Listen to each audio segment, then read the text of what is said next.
Hey guys, this is Isaiah with Isaiah's Reviews, and we're going someplace special today, and it has to do with this right here.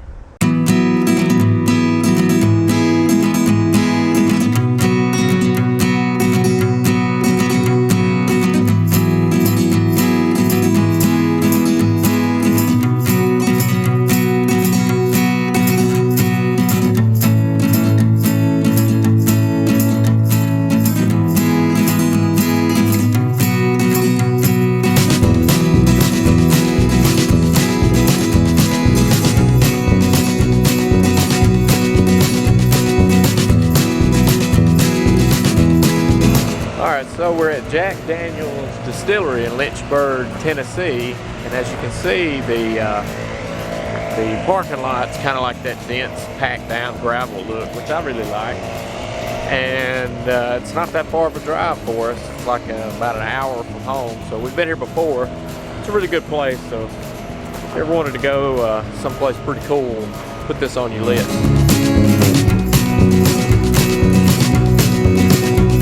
So because the tour is going to start a little later than we have I think we have a dinner reservation for 1 p.m. Tour is like an hour and 45 minutes, so we're going to go into the downtown area, which is the path to the historic Lynchburg, which you can take right from the front of Jack Daniel's and just walk right down to the town and kind of see a bunch of the shops and stuff, which is pretty cool. We've been here a few times before. I have. Here's a little map of it if you want to see it. Anyway, you walk across this pretty cool little bridge here. It's got the little creek running underneath it. Pretty cool little deal set up here.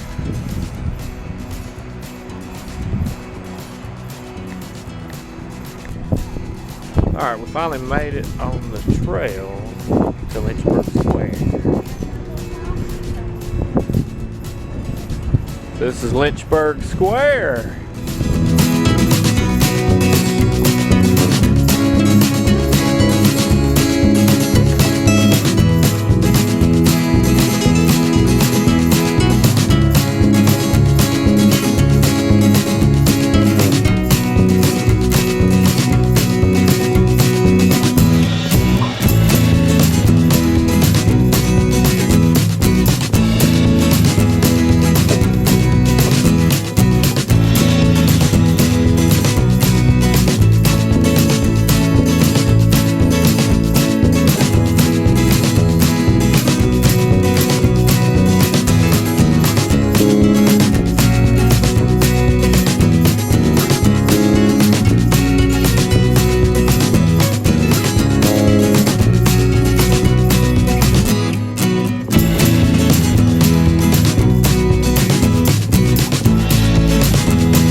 tour and you come down to the square and you buy some stuff, you get free shot glasses. So remember that.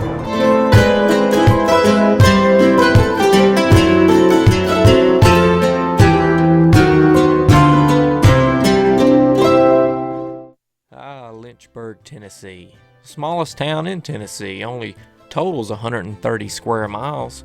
Settlers first arrived in the Lynchburg area around 1800. Main Street was originally the main road and roughly followed the route of East Fork Mulberry Creek. Residences were generally located in the western half of Lynchburg, while industries were situated along the creek in the eastern half.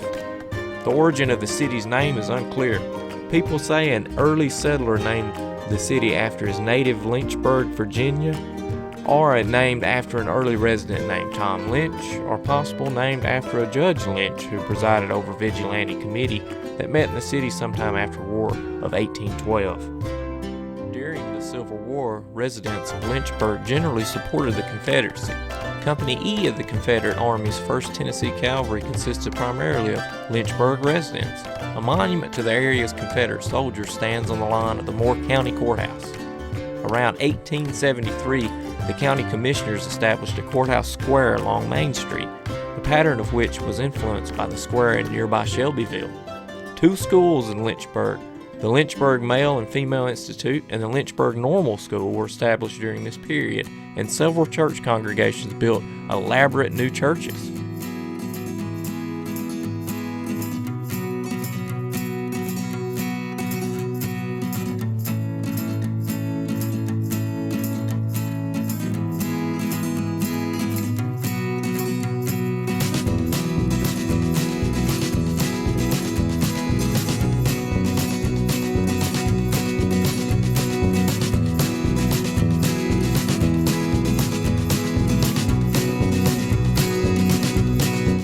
Bought a bunch of cool stuff at Nina's. Awesome place to go get you some stuff. Loved it.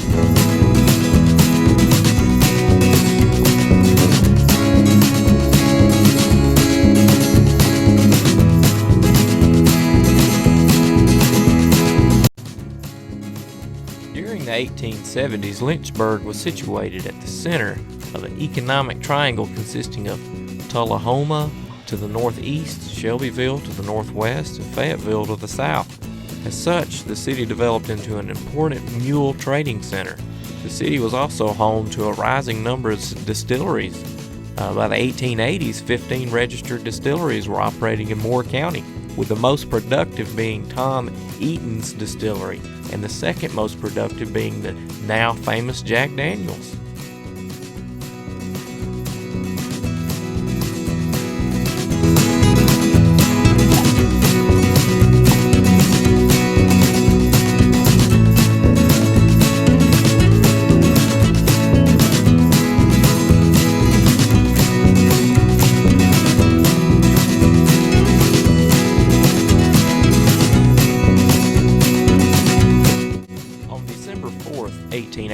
A fire destroyed nearly half of Lynchburg, including the courthouse and much of the courthouse square.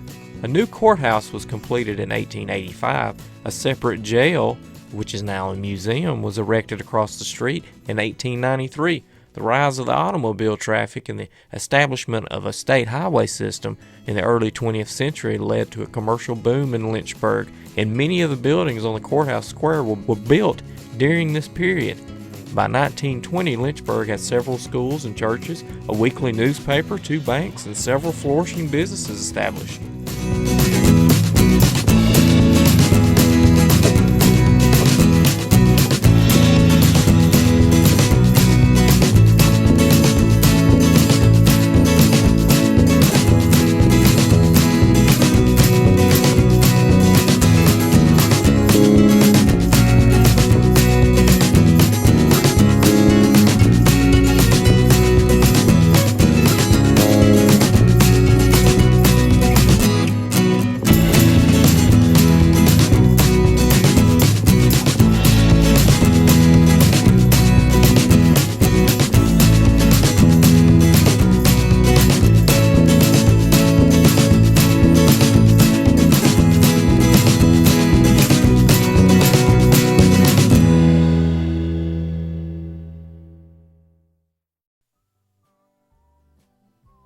In 1909, the city's distillery shut down.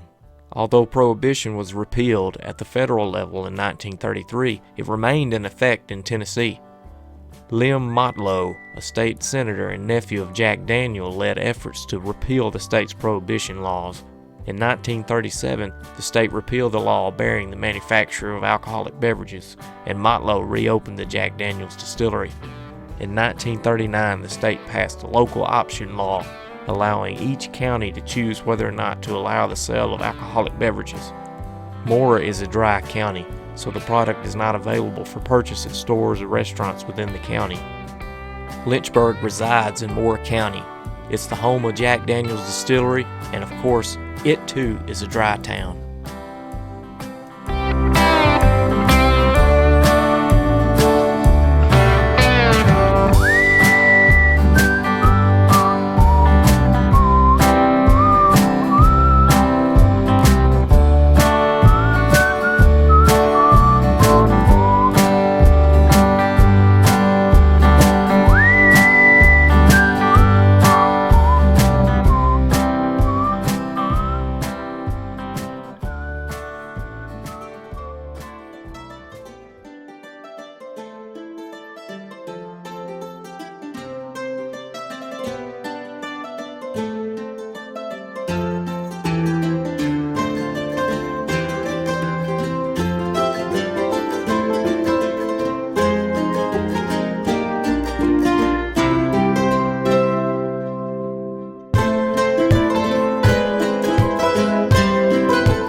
So I'm at Miss Mary Bobo's for lunch, so I'll get to review this restaurant while I'm here. So far you've just seen that they have a gift shop. They've got a little desk in the hallway they take your name and stuff, but it's pretty much by reservation only. So if you're going to want to eat here, if it ends up being a good place, you want to make sure to call in advance. Probably even a week in advance, because apparently this place books up pretty fast to make your reservation. So I'll tell you here shortly how good it is, and I'll kind of look forward to it. Are you watching it? I'm waiting on the dinner bell. Is that your white face? Yeah. Where's the dinner bell? The music stop.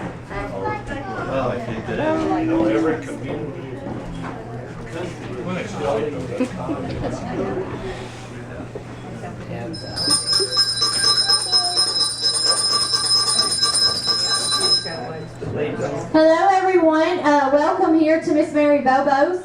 When I call your dining room name, just follow your hostess to the table. And the first dining room I'll be calling is Motlow. So anyone in the Motlow dining room, if you'll please go to the bottom of the steps and follow the hostess with their hand up.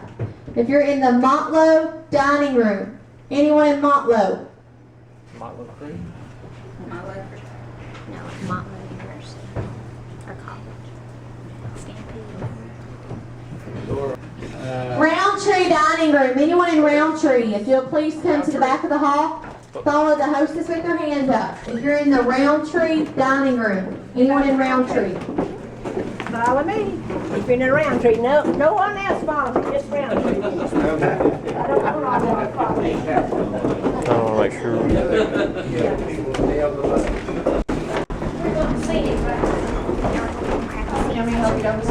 Huh? No. We might get the best seat. Parks dining room, anyone in Parks, if you'll please go to the bottom of the steps, follow the hostess with their hand up. If you're in the Parks dining room, anyone in Parks?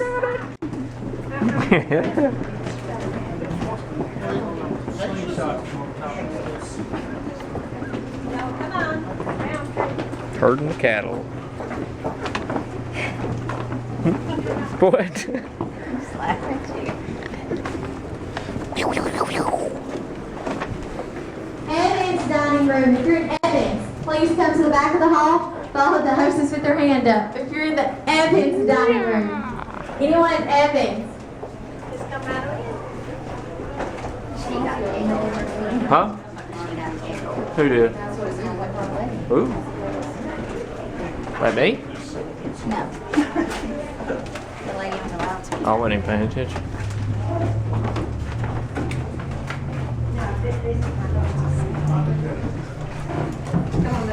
Smells good. Holly dining room. Here is Holly.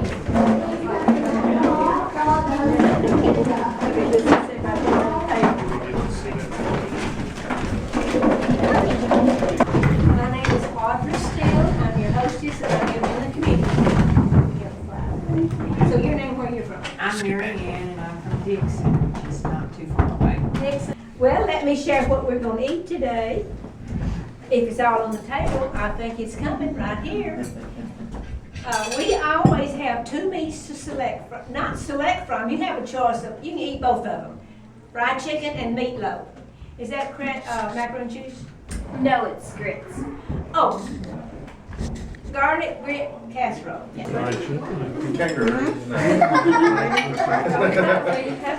never had kangaroo. Well, I sit with you as a hostess to share some of our history. We have a very unique history in Lynchburg on this property. How bad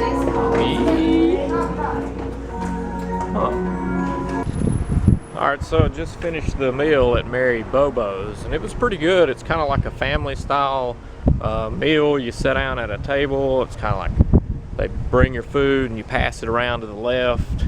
There's a little southern lady that tells you all kind of stories and keeps you entertained at the end of the table. And it's kind of worth it. I think it's almost part of coming to the distillery to do that. So if you're coming, I definitely put Mary Bobo's on the list. They have 9 separate rooms. They do dinner call or lunch call, and it's only it's limited seating. I think there's 9 rooms, so you got to get a reservation in to even get in. They only take reservations, so no walk-ins. So do it as early as possible. And I think it's completely worth it. It was all southern food, fried chicken, meatloaf, you name it, sweet tea, pie, and it's kind of limitless. If you want more, they'll bring more from the kitchen and everybody gets a pie, so it's worth it. And before I forget, it's $21 a plate. Alright, so here's Mary Bobo's. There's the square down there, and about double the distance from here to the square is Jack Daniels. So you got a little stroll, but not too terribly bad. It's easier just to park your vehicle at Jack Daniels and then walk into town if you can get a parking spot, because that'll kind of secure your spot. Alright, so we're having to kill like an hour or so because we went to the square, we went to eat, we walked back, and then we have time before the next tour. So basically I'm just going to walk you through so far where we're at. We went to the square, did some shopping. Now they're a little expensive, but that was expected.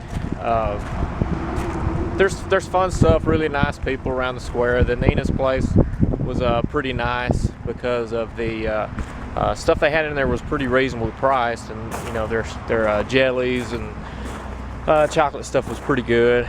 And then the Mary Boo-Boo's place was pretty good. I think that's like a necessity to have to go to that place for sure.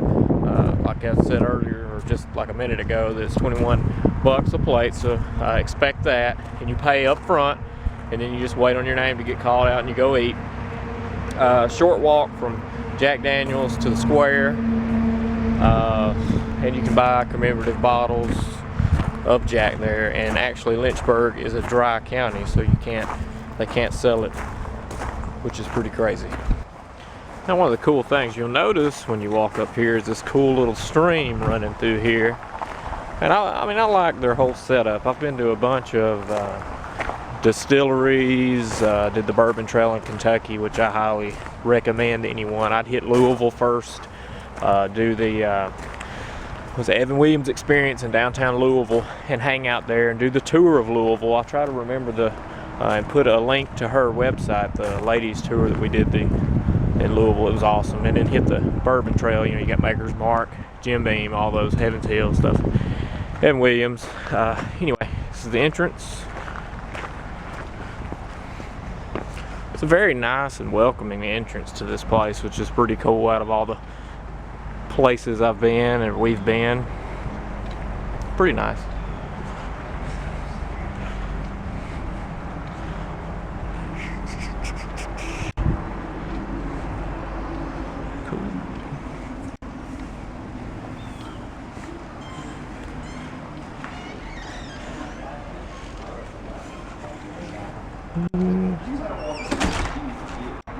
It's your basic tour stuff.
Again around the end of October, 1st in November, and it's supposed to be nationwide this year.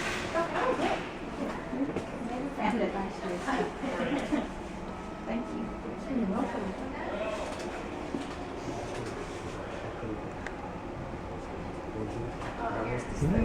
Last year it got snatched up really quick.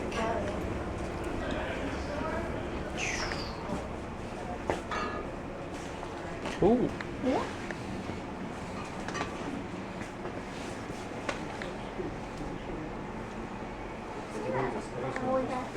Hmm? I don't see that one with that green rush. White rabbit song. Yeah, that's what you had last year. Christmas. Yep.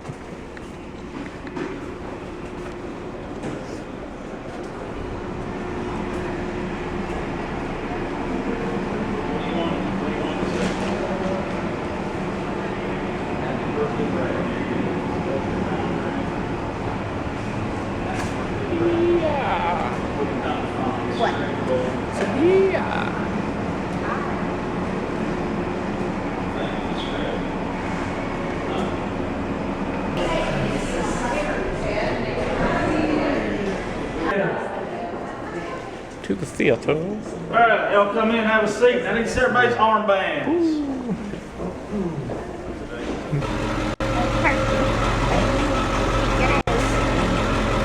Why?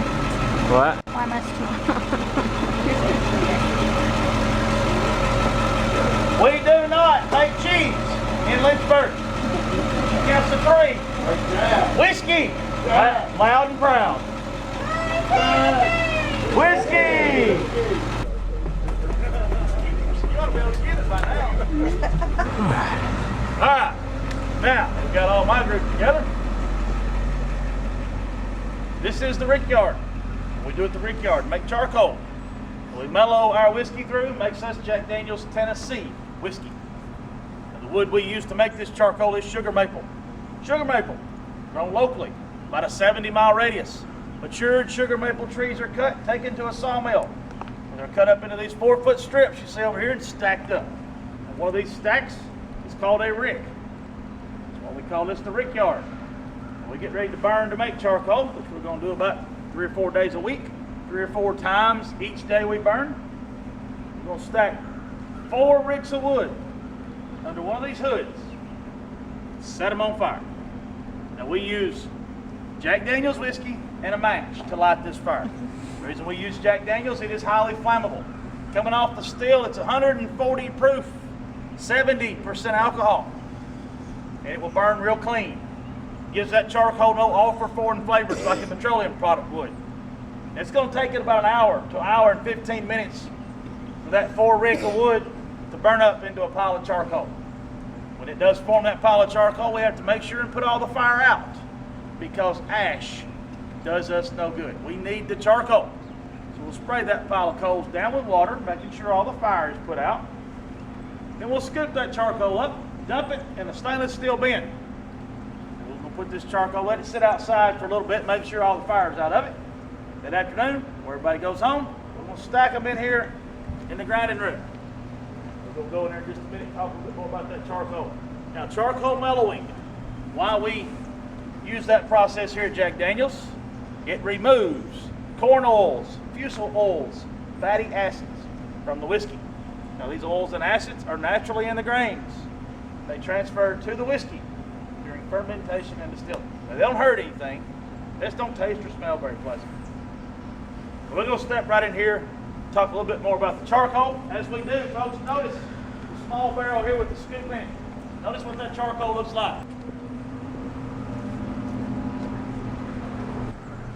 Now the charcoal mellowing process, that is what we do. So we are called Jack Daniel's Tennessee Sipping Whiskey. You'll hear that a couple times. You'll be quizzed on that at the end of the tour. So, sipping whiskey. The charcoal, when it comes out from under the hood, it's all sorts of different shapes and sizes. We got some big pieces of charcoal, got some medium-sized pieces of charcoal, and we got some smaller pieces of charcoal. Now, these oddball pieces of charcoal, shapes, different sizes, we can't pack them tightly down in the mellowing vat. We'll leave voids, cracks, holes, spaces. The whiskey will flow over and around it, not go through it. We need to make sure that this charcoal, or the whiskey, goes through this charcoal. So we've got to get that packed in a mellowing vat very tightly.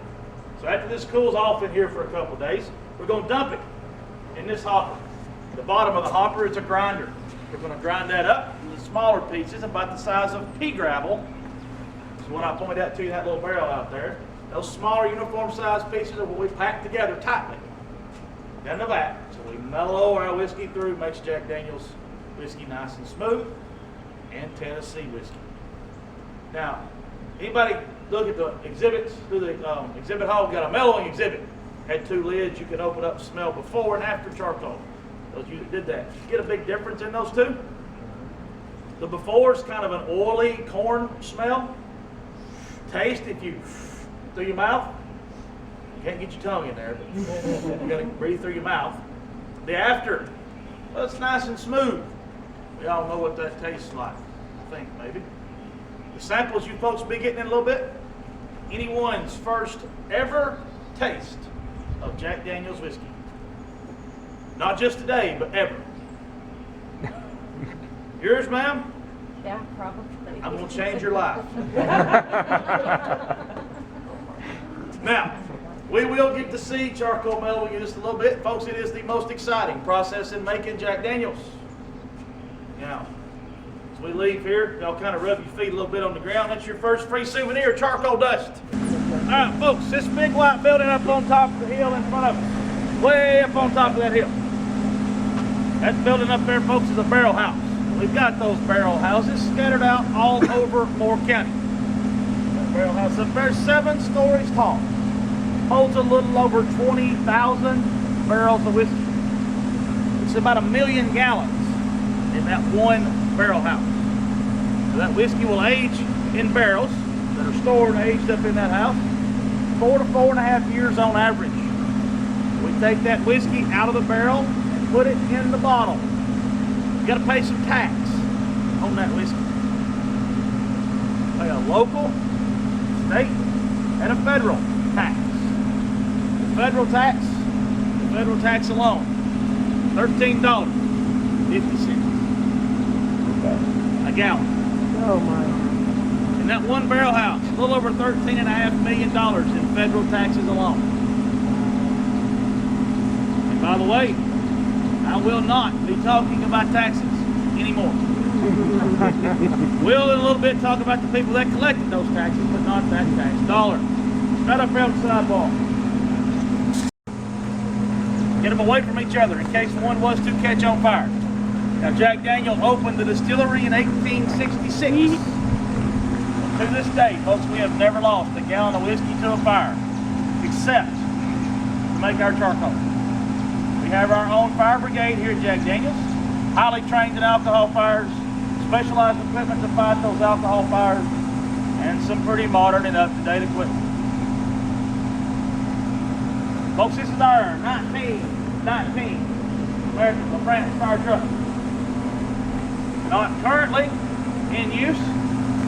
We did, however, use it many years ago when it's a little bit younger. All right this way. Got on the bus, the sun came out.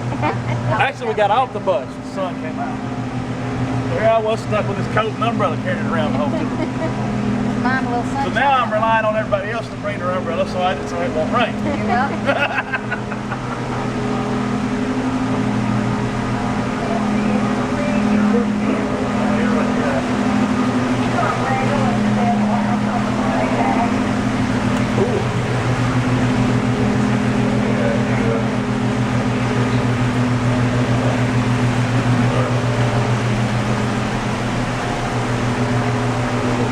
Well, folks, this water that's flowing out of the cave, that is why Jack Daniel opened the distillery here while we are still here today. Jack Daniel learned at a very young age how to make whiskey. He moved away from home about 6. He could not get along with his stepmother. So he moved out. Moved in with a neighbor, a man by the name of Dan Call. Now, Dan Call, local Lutheran minister in the area. Him and his wife also had a small farm and a small store. At their farm, they made a few things that they sold at their store, which included whiskey. What? That's just whiskey dripping on you. I don't want it in my eye. Now, a couple of years after Jack moved in with the Calls, he discovered that they were making whiskey and selling whiskey.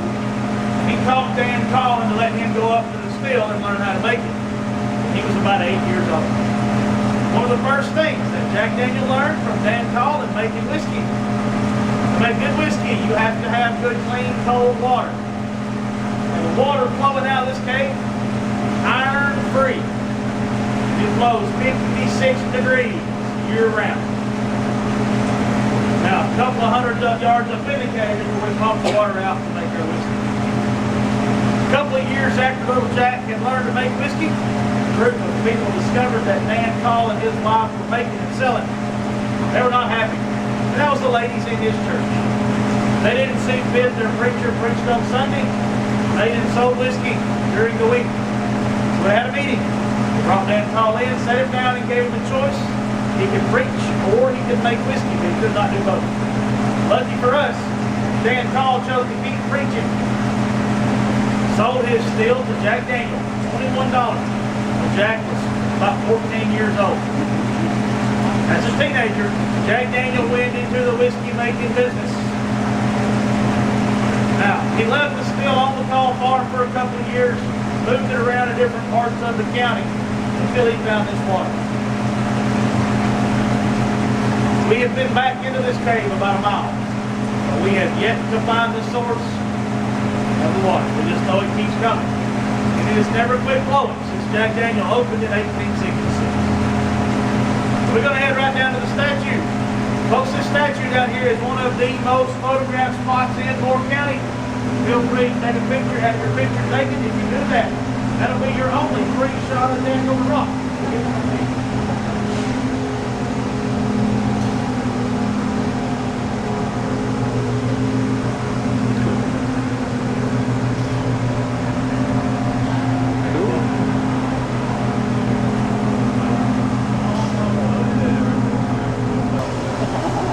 I wish the This church statue would right turn here, to folks, the is side. not the original.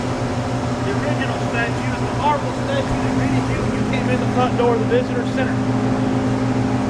We moved that marble inside in 2000, had this bronze statue sculpted to withstand the elements. This statue here has got a problem. The problem is 5 foot 7 inches tall. It stands. He's only 5 foot 2. It's a grown man. But this was done on purpose. The sculptor that did this statue thought a lot of Jack. It's a tribute to Jack, made him stand taller than he was. That marble statue at the front door, correct height. 5 foot 2, head to toe. It's got a problem also. Its feet. See, it's a grown man. To go with that 5 foot 2 frame, Jack Daniel wore size 4 men's shoe. As they started sculpting and carving that marble, when they got down to his feet, they realized that they put a size 4 shoe on him. Face first, he'd end up right over there. So to hold the weight of that marble statue, they had to put a size 12 shoe on that statue. Y'all see how Jack's dressed right here. Long tail coat, vest, bow tie. Got his little hat off to the side. 21 years old, he traded his bib overalls in for something similar to this suit right here. Now he did this because he wanted his whiskey to have a good image. So the image started with him. At the time he was about 21, so he passed away. He wore something to this effect every day to work. Now I wore this and I wore bib overalls. No, not every day. Now they say Jack Daniel was a ladies' man. Well, a lot of people say his hat's off here, saying hi to all the ladies that come by to see him. If y'all need pictures right quick, we'll be headed to the office.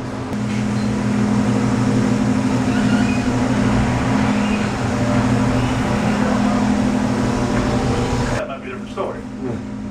This is Jack's old office. He built this office just after opening the distillery here, was used as the only office until the early 1950s. Now this picture over here above the mantel, that is Jasper Newton Daniel. Jack, just a nickname he picked up as a young boy, stuck with him his whole life. Now this picture over here above the desk, that gentleman with that black mustache, that huge grin on his face, that is Jack Daniel's favorite nephew, Liam Montlow. Now we know it's Jack's favorite nephew because when Jack passed away, he gave the distillery to his nephew Liam. Now Jack never married, was a bachelor his whole life, did not have any children of his own. Liam had come to work for Jack as a teenager, learning early on the ins and outs of making whiskey Jack's way and how to run a business. Liam kept the distillery until he passed away in 1947. At that time, his 4 sons, pictured in the corner, inherited the distillery from their father. They kept it until 1956. At that time, they sold Jack Daniel Distillery to Brown Forman Corporation out of Louisville, Kentucky for a little over $20 million. Now, Brown Forman still owns us today. We are their largest company, have their best-selling brand of whiskey. U.S., our whole number 7, Black Label number 7, #1 selling U.S.-made whiskey in the world. This safe, It's cheap, $20 million. this safe is what killed Jack Daniel. The folks, he leaned on it with his right hand.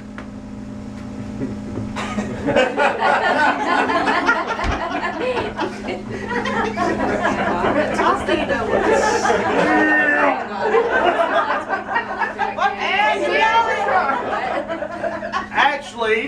Actually, he kicked it. He got mad, so he kicked it. Now, how he got mad was normally Liam, nephew Liam, would come in every morning, have everything opened up, ready to go. Liam was always the first one to work. Well, one morning, Jack woke up a little bit early, decided to come on in, meet everybody here. He did, including Liam.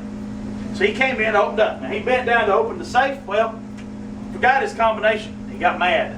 He got so mad that he kicked the door of the safe with his left foot and broke his big toe. He didn't go to the doctor. Limped around for a little bit. What with a cane. Finally, that pain, he could not stand it anymore. Had to go to the doctor. Infection had set up gangrene in that big toe. They cut his toe off. He kicked this. 1905. He died in 1911. Now, 6 years, the infection worked its way up his leg. As it did, they took his leg off higher and higher, eventually taking his left leg off at the hip. The Jack Daniel died. Complications: kicking this safe, breaking his big toe, and getting infected. The moral of this story, today's life lesson: do not go to work early. It could kill you. We don't know. Because we really don't know what year he was truly born in. We do not have a birth record for him. A lot of people say 1850, but his mother died in 1848. Not happening. Not happening. So we think fall of 47, fall of 48, somewhere in there. I think, pretty sure it was a fall time. That's when we celebrate his birthdays. Pretty much. Pretty much, yeah. Well, or year round, but yeah, mostly in the fall. So we don't exactly know what year he was born in. That's like when I said in the cave, when he was about 14, he bought the still, because we don't truly know what year he was born in. We do know what year he died in, 1911. We don't have his birth record. Now, this picture, the distillery crew, around 1900. Jack Daniel standing up right here, folks. The only one standing up in that picture. Everybody else sitting, squatting. Next room, we're going to talk about what we make our whiskey out of. Now, you can go through this back door and over to this door right here. Y'all come on over, please.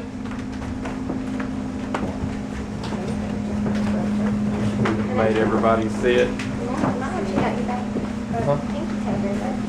Oh, yeah. I want to see this picture of him standing up. Oh, that's him. Oh, he is cute. Yeah, minor peanuts.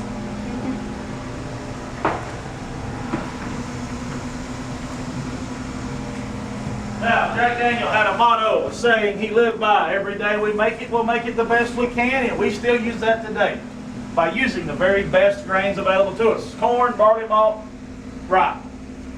These three grains are brought in whole grain, put in a silo. Grains put in there. We need time to mash, to get ready to make a batch of mash. We're going to run them through the grain mill.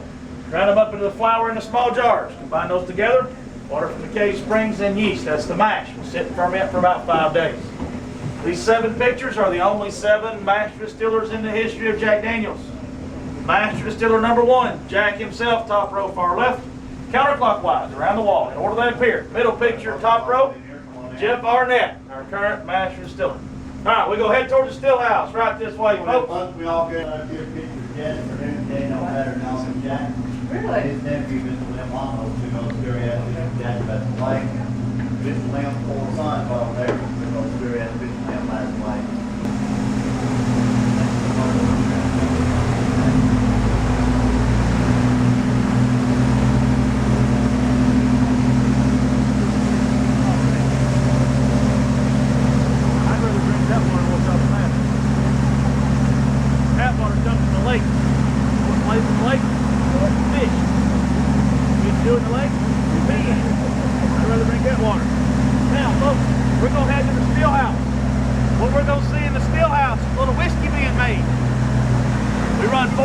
They're called a continuous still. It means we continuously pump mash through it. Whiskey continuously comes out the bottom.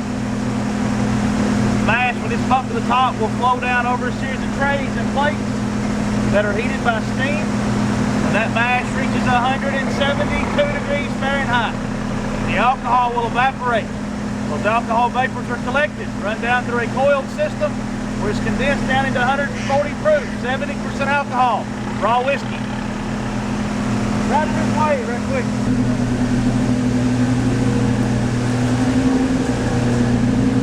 Inside this building plate.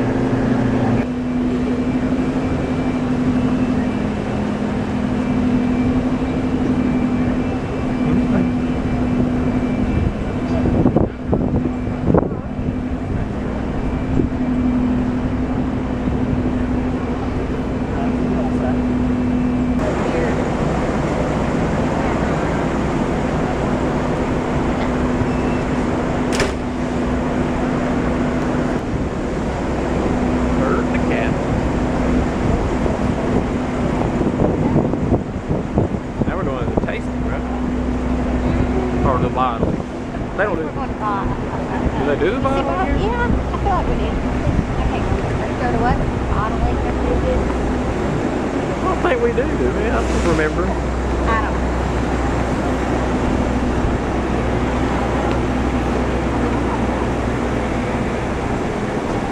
Oh, when do they,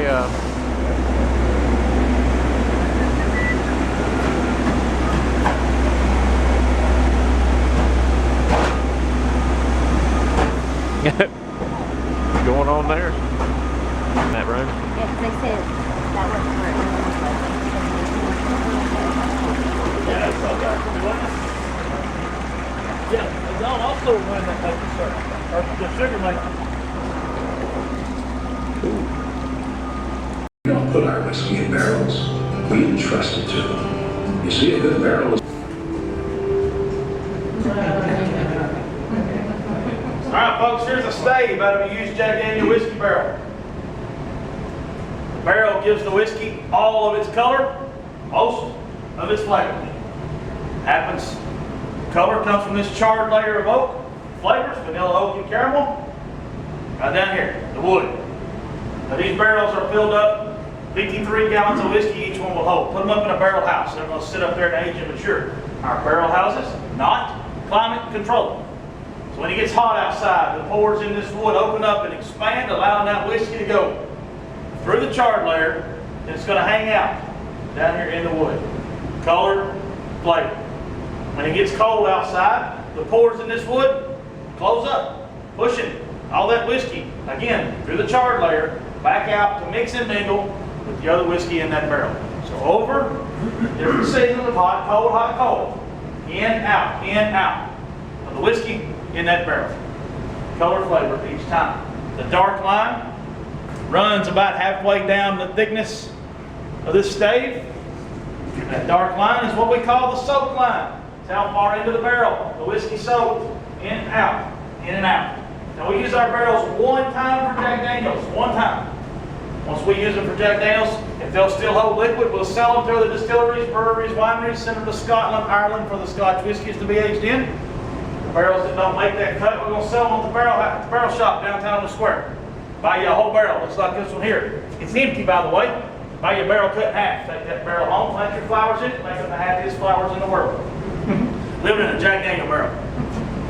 Make furniture, tables, chairs, bars, bar stools, end tables, nightstands. Take the barrels apart, make some rocking chairs, lounge chairs for your porches at home. See a few of those around the front porch of the visitor center when we get back up there. Now, I'm going to go in here to the next room. I'm going to tell you folks how you can buy your own barrel of whiskey. You'll get the barrel empty, but you'll also get all of the whiskey that came out of it. Next room, let's talk about that. Now, folks, this is the Jack Daniel's Single Barrel Society room. What we're going to talk about here is our product, or our brand's called Single Barrel Select. And this brand gets its name, Single Barrel Select, from how we bottle it. And that is one barrel at a time. No two barrels taste exactly the same. So if you want to buy your own barrel of this, you can do so. It will get you a sample from 3 barrels. Now the barrels that this product is aged in is aged on the very top floor of a barrel house. Only the very top floor. For 6 to 6.5 years on average. So we'll get you a sample from 3 barrels. We'll bring those 3 barrels down. You'll come in and sit down and pick out which one of those 3 barrels that you want your whiskey to taste like. Whether that be for you, your buddies, your poker group, your book club, your Bible study group at church, your tour guide at Jack Daniels, your business associates, your family reunion, whatever. Oh, you caught that, didn't you? At least somebody admitted to it. Nobody ever admits to hearing that. So, you pick out what you want your whiskey to taste like. We will bring it to the next room. We will bottle it up, again, 1 barrel at a time. Now, because no 2 barrels taste exactly the same, when we bottle your product up for you, put a label on the neck of the bottle. Bottle date, barrel number, and the RIC number. What that RIC number is, where it's sat in the barrel house, what row it's in. So we put these on there. All the bottles that come from your barrel have the same barrel number on them. Now when you buy your barrel of whiskey, you're going to get the barrel of whiskey that was aged in. Empty. We're going to make it nice and pretty for you. Put a plaque with your name on it. Attach that to the head of the barrel. And the master distiller will sign the barrel. You will also get all the whiskey that comes out of that barrel. We have to bottle that up for you. We put that in the bottle and sell it to you. And it's going to come in approximately, plus or minus, folks, give or take, 240 bottles of your very own Jack Daniel's single barrel select Tennessee whiskey. 240 bottles is an average that come out of a barrel. Some are more, some are less. What is a good average? Net cost. $9,000 to $12,000. Why does it vary? Ultimately, how many bottles do come out? Different states have different tax rates, different shipping fee. You know.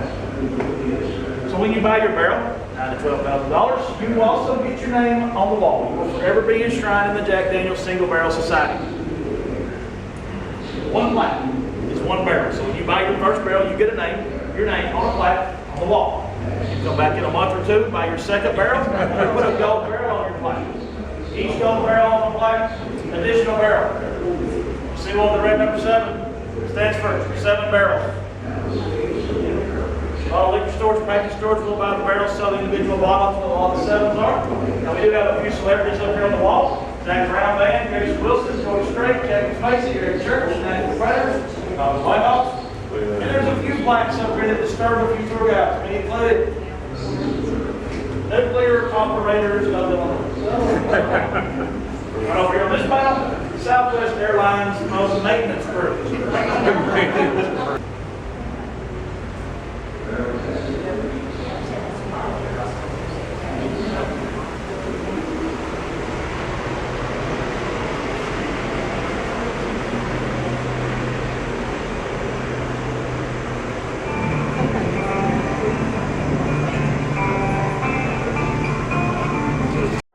Now folks, this room right here, this is our single barrel bottling room.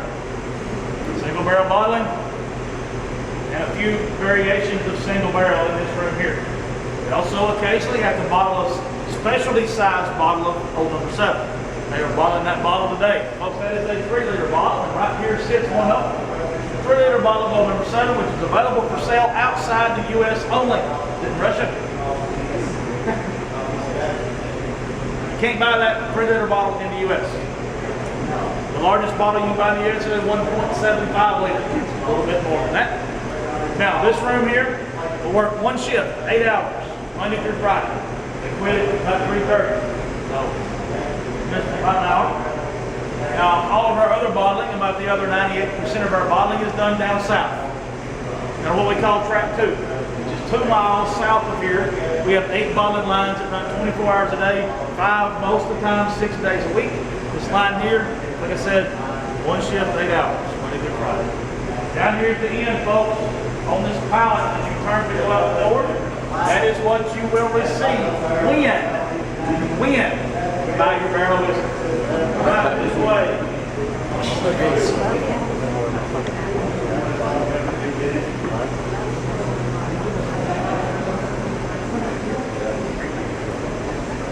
Oh yeah. Put your order in, Joe? Put your order in? Oh, yeah.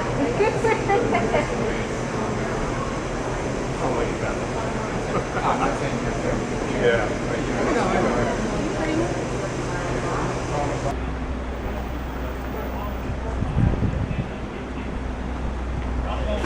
Don't know what happens to them, but you begin to lose a lot of whiskey when they're aged in my house. About 30 minutes. About 30 minutes. How many divorces this place has caused? Just kidding. Tired of you working there and breaking home. How it's stored, what temperature, sunlight on it. Because whiskey is matured when it's put in the bottle. So, y'all would, I'm going to step over this way. So I would kind of over this way a little bit. Don't want the car getting bumped into here. I'm going to stand right over here out of the way. How many people work? About half of them. Yes. You mean how many people are employed here? Yeah, there you go. About 400. Collecting a paycheck. About 450. Now, folks, this little brick building right here, that's what we call the RO. Now, RO is short for Revenuer's Office. For years, the federal government, by law, required us to have an office for the revenuers to work out of. we had 5 revenuers on site. 3 of the revenuers, their job, collect the money when we empty the barrels, whiskey, pay the tax on it. The other 2 revenuers, their job, watch the 3. Watch the other one. Now, this was a RO, this was a revenuer's office until 1985. At that time, Ronald Reagan deregulated the alcohol liquor industry. We're not required by law for them to be on site. So we kindly asked them to leave. We swiftly and promptly escorted them right down the drive, out the gate. Remodeled that into a nurse's station. Stayed that way till 1998. Now in 1997, we started to buy the single barrel. Started selling single barrel select. Or if you want to buy your own barrel of whiskey, you can do so.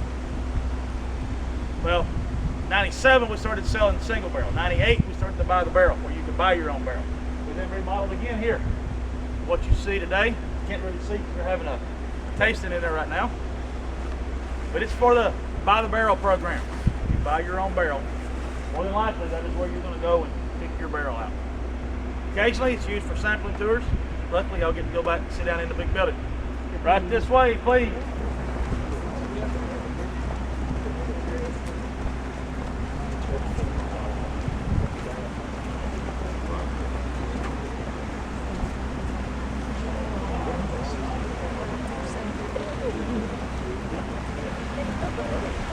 That makes sense. That would make sense.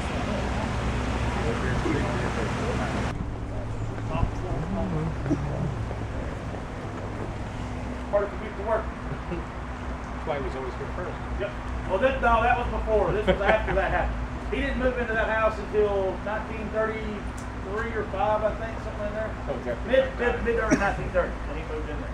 So it is after that safe deal. Yeah. Now, we're going to go in a barrel house. This barrel house was built in 1938, which is when the distillery was reopened after Prohibition had been lifted in Tennessee. Prohibition hit Tennessee in 1909. 11 years before national prohibition. It was lifted in Tennessee in 38, which was 5 years after national prohibition. We actually had 29 years of prohibition in the state of Tennessee. Now, 2 rules in the barrel house here. Rule 1 is production. No pictures, videos, or phone use in the barrel house. Rule number 2, you go to the door. Walk slow. Breathe. Deep.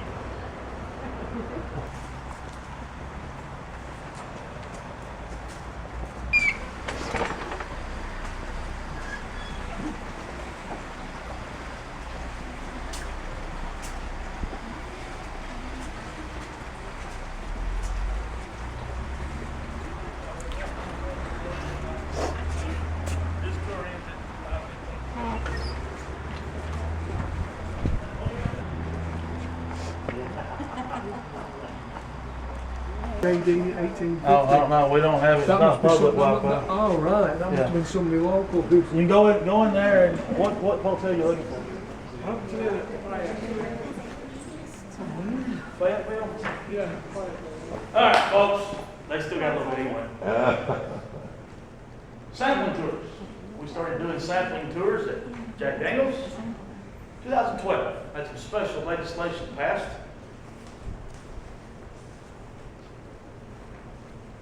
Oh, I thought, what is that noise? I didn't see it. She's so friendly, Bart. So we had some special legislation passed at the end of a tour, middle of a tour, during a tour. For a small fee, our guests could get a sample of whiskey. Legally, we're allowed to give you a 1 ounce sample of whiskey. Today's Wednesday. We're going to give you 3 samples of whiskey. Each one of those samples will consist of 1/3 of an ounce. 1 ounce. Just doing easy to see if he'd perk anybody up. So, Jack Daniels is sold in over 170 countries worldwide. #1 consumer of Jack Daniels. United States. #2 in the world, 1 exporter, United Kingdom. #3, Russia. Australia. They're back there a little bit. Which one? Oh. That means, because see, these flags are in order, as they go back to the back of the room, is in order of Jack Daniels consumption. That means drink more Jack Daniels. Russia. Now, California is the #1 consuming state of Jack Daniels.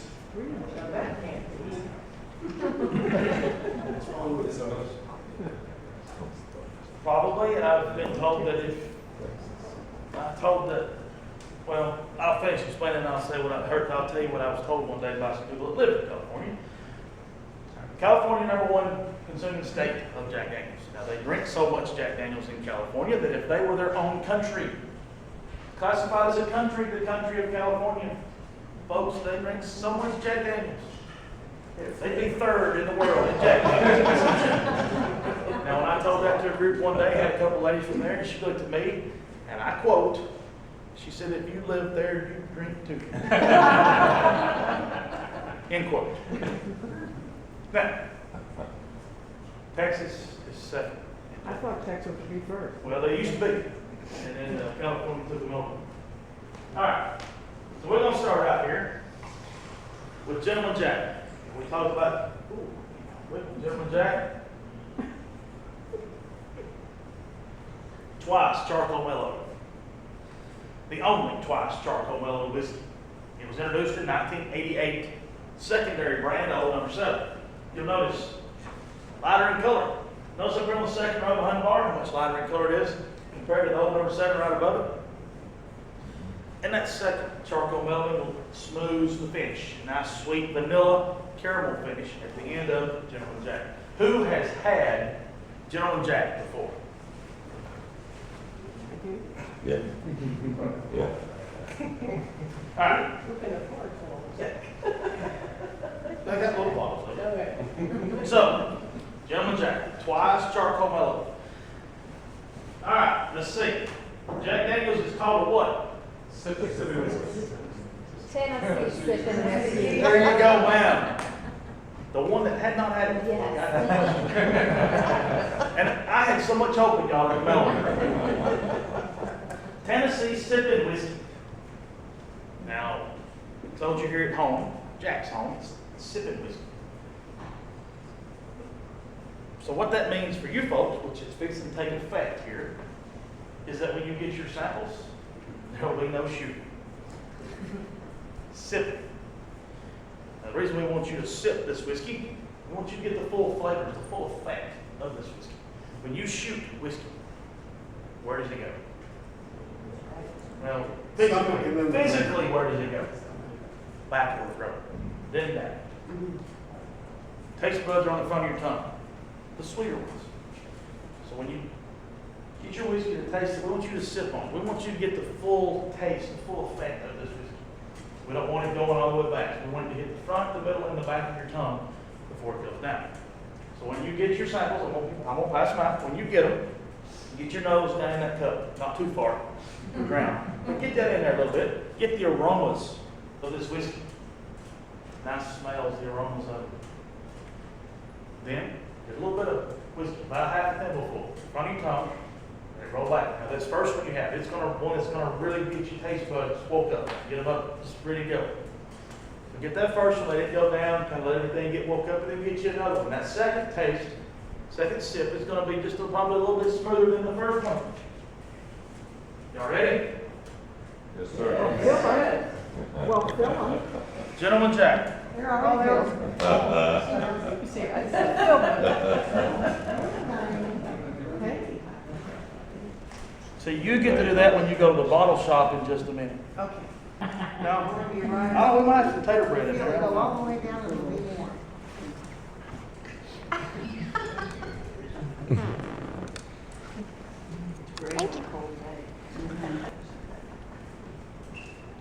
All right, we are sipping. Y'all get that smoothness? Let's start it off. Old #7. Anybody tell me what old #7 means? No one knows. No one knows. Jack Daniel never told anybody why he called his whiskey old #7. And there are people that think it's his lucky number. There's some that think 7th recipe. There's some stories and theories. Some of y'all may have read that here, but missing 7 barrels, 7th barrel. Some people think, remember he was a bachelor, never married, and there are some people that think that he had 7 girlfriends at the same time at one point in time in his life. I've heard people say it's because he was 5'2". I've heard people say because he bought from the preacher the 7th day. Some people think 7 means perfection. We don't know the truthful answer, so whatever you folks think is the truth is what you can tell your friends and family when you go home. Now, who can tell me why Jack Daniel put his whiskey in a square bottle? Easy to judge, but it's easy to transport. She's the closest one right here. She said you could tell, so you could tell it apart. That's pretty true. It's kind of true. But he put it in a square bottle so that his customers knew they were getting a square deal. So that's pretty close. Now, when Jack Daniel introduced his aged whiskey, folks in this area were not used to the aged brown amber whiskey. Used to clear stuff, more whiskey, white lightning, moonshine. So he wanted his customers to feel that they were not getting one pulled over on them. So he put his whiskey in a square bottle so they would know when they bought his whiskey they were getting a square deal. Now this also has a safety feature that's built in. Automatic safety feature built into this bottle. That way it will not roll up out from under the seat of your truck. It's going to stay right under the seat and get up under the floorboard under your bed. And if you don't have a truck, yes, it will not roll off the counter. Who can tell me the #1 most popular way in the world to drink old number 7? Coke. Jack and Coke. That may not be your way. That may not be your way, but the most popular way in the world to drink light label old number 7 is Jack and Coke. Now, me personally, I prefer neither on the rocks. Occasionally, I might have wild hair, friend, bottle, or just a moment. The Coke's different. Oh, the Coke's How many places is Coke made in the world? Thousands and thousands and thousands, right? What about this one right here? So, if you folks have a drink with Jack Daniels in it, which we hope you do, wherever, you have the same drink that's mixed the same in different parts of the world. They taste different. It's what you're putting in this, including the ice, because water tastes different everywhere. So, everybody ready? Yes.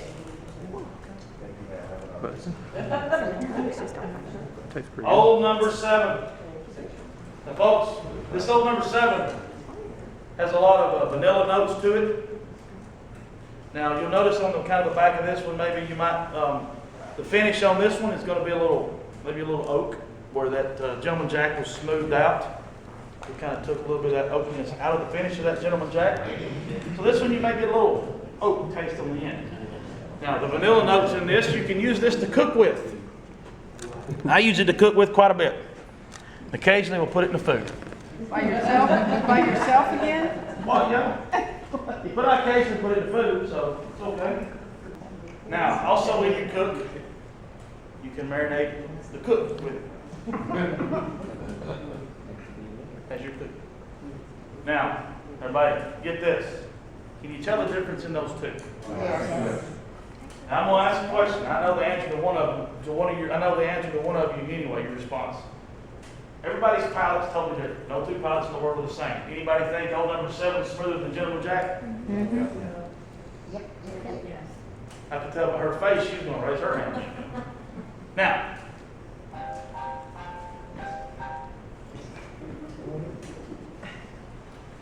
did you tell them you're busy?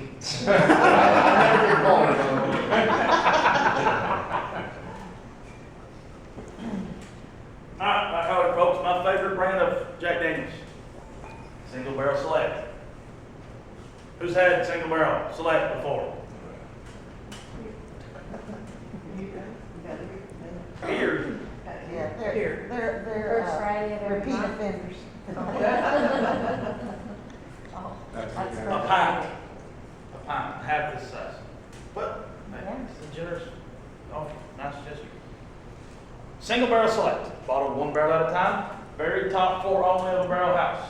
These samples are brought down from the barrel house and are tasted by our tasting panel, which is made up of tasters, unofficial tasters. What? Does that make up the tasting panel or total? I'm not sure how many we have total. But take a guess, how many of the tasters make up the tasting panel that determine if this is a single barrel or not? Yes, sir. 7. 7 of the tasters make the tasting panel.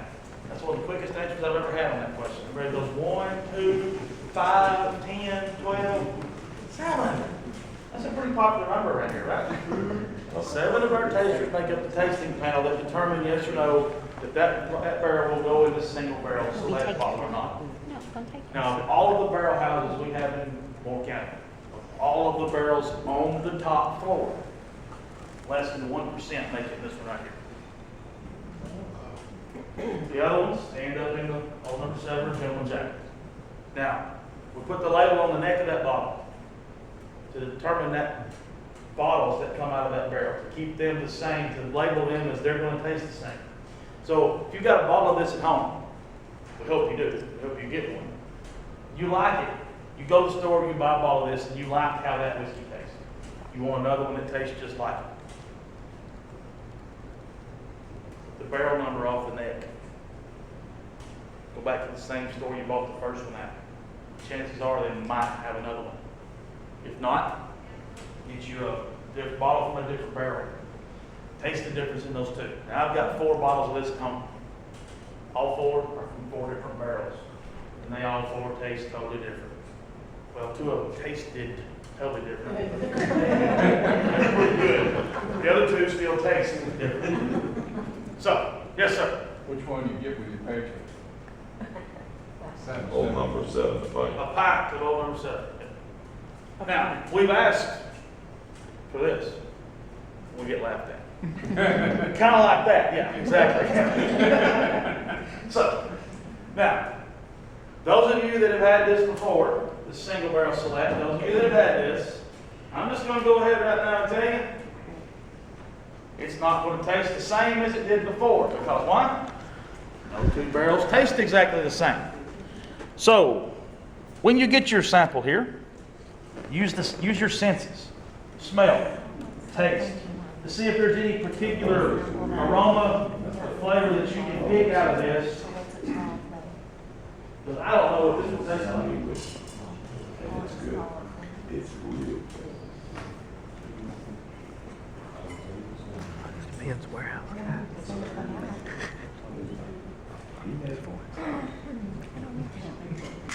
That was the men's warehouse guy. You love the way we treat you, or whatever it is. Doesn't matter. Carefully. The first one you had, Gentleman Jack. Who liked Gentleman Jack? The second one you had, Black Label Old Number 7. Who liked Black Label Old Number 7? Number 3, Single Barrel Select. Some of y'all are catching on already. Who liked Single Barrel Select? Didn't say who liked it the best. Who liked it? Doesn't matter to us which one you like the best.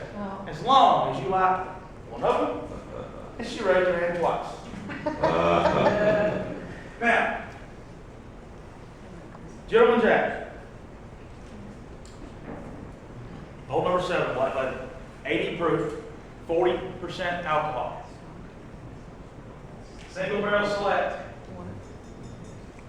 94 proof, 47% alcohol. A little bit higher. And it's going to be, for y'all, it'll be 90 proof, 45% alcohol. Do you distill it twice? No. We just don't cut it. Okay. See, it comes off, it's still at 140 proof. Goes in the barrel at 125 proof. It comes out of the barrel when it's cut down to whether it's the 80, where it's these 80 proof or 94. And we do some different variations on some specialty bottles. Do a little different variation on those. What's the difference with the Sinatra bottle? Sinatra bottle is aged a little different, aged in a different barrel. You notice when we watched the barrel video, there was one over there that had some grooves cut out in it. Right. That's what the Sinatra was aged in. I'm going to give it a little more surface contact, a little more area, surface area. You would take one of these, pass it down. See, I got them back right there. I might have that. On the back of these folks, some tasting notes, some things we talked about during the tasting today. Take these home and refresh your friend with your knowledge of Jack Daniels. Now, right here, Tennessee honey. Where's your glass? Yeah. Can I hold that? Tennessee honey is Old Number 7 with honey and molasses added to it. Made it to a sweet 70 proof liqueur. Put your coffee, sweeten your tea with it. Put in barbecue sauce, vanilla bean ice cream. Ice cream with dessert. Barbecue sauce for dinner. Tennessee honey. Old number 7, honey molasses, that's it. And this has been out for about 3 years. Been out for about 3 years. And this market wide. And we got a brand new product. It's been out for 6 months. 6 months. It's Tennessee Fire. Anybody had this yet? This is old number 7 with cinnamon flavors in it. Yeah, that's another. I know what you mentioned. So, cinnamon flavors in this. Old number 7 with cinnamon. Y'all have enough down here? You need more? No, we got we finished. Yeah. Finish? Yeah. So old number 7 with cinnamon flavor is going to be like a red hot cinnamon candy or big red gum. Old number 7. When this came out April the 1st, it was released to test market states. Test the market out, see how this product was going to do. It was released in 3 states right off the get-go: Tennessee, Pennsylvania, and Oregon. The 3 states this was released to. October the 1st, we expanded that market. 5 additional states: South Carolina, Georgia, Texas, Michigan, Illinois. Not California. They would drink it all out there. I'm trying to share the love a little bit. So those 5 states, in addition to the 3, only 8 states this is available in. Now this Tennessee Fire nor the honey are available in our bottle shop. But, folks, you're in Tennessee, correct? No matter which way you go when you leave Jack Daniels, you go through a town that has those in the store. We don't have them in the bottle shop. Now, normally, I tell y'all to go downtown, hardware store, souvenirs, what have you, but closed at 5 o'clock. You're going to be around tomorrow, hardware store, souvenirs, all different kind of souvenirs, knickknacks, what have you. Barrel shops located in the hardware store, downtown and square. When we got these laws passed, it was in the laws that for us to sell, even for the bottle shop, when we do the bottle shop, what we do for the sampling tours, those products have to be done in their entirety in Lynchburg. These 2 are old number 7 that we take to Louisville, Kentucky, to corporate, to Brown Forman, add honey and molasses, cinnamon to it, and bring it back. So we don't do everything, it's an entirety here. So we're not allowed to taste it. I wish we could do it because it's their product, and I mean, so, but we're not allowed to do that. So those are bottled in Kentucky? Well, the flavors, the flavors are good, and then we bring it back.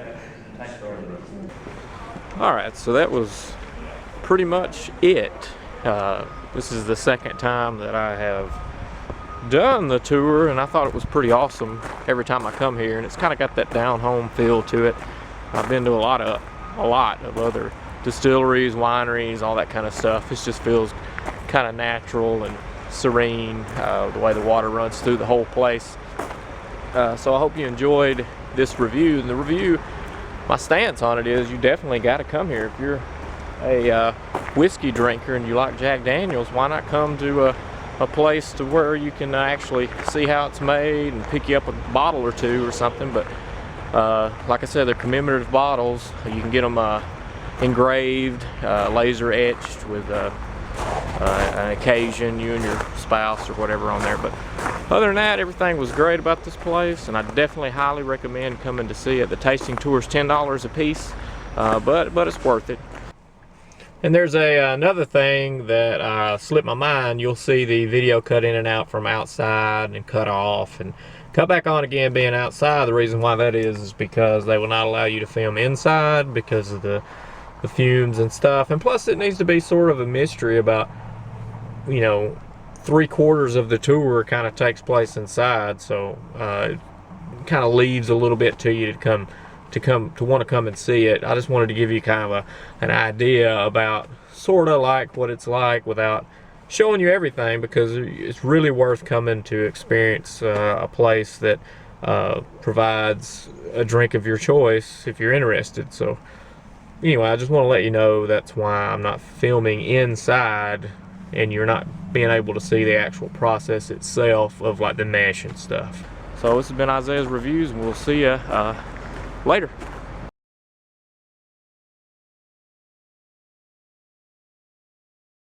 People of Earth, like and subscribe to me. And follow me on Instagram and Twitter at Isaiah746, please. Oh, hey. Sorry, hey. Didn't mean to scare you. Hey, hey, hey.